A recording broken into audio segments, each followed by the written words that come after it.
Flashback. The next day. Well, hey there everybody, welcome back to the channel.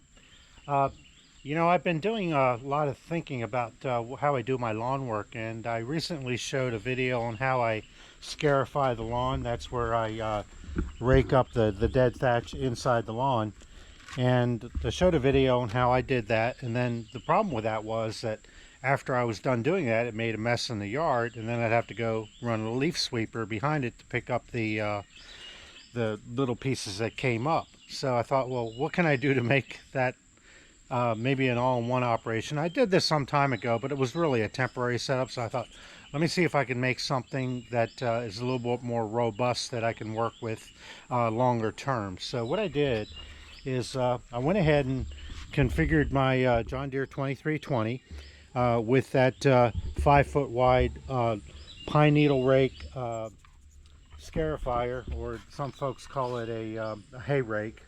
And what I did is I mounted this piece of 1-inch square inside this gap between these two pieces here, and I've got to put a couple more washers in here, or shims, just to keep it from shifting back and forth. But what that does is that gives me a place to outrig a little bit, where I can hook up to the tow hitch on the AgriFab, and that works pretty well. So let's see what it looks like in action.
definitely think that's the way to go for me. It's going to save me half the time, and I just got to tweak the system in a little bit so I can connect the sweeper a little bit quicker. The scarifier, I have that on, that goes on very easily, so hopefully that'll help somebody maybe get the idea that they can do this too, save themselves some time on their lawn care. All right, thanks again for watching, everybody. Bye for now.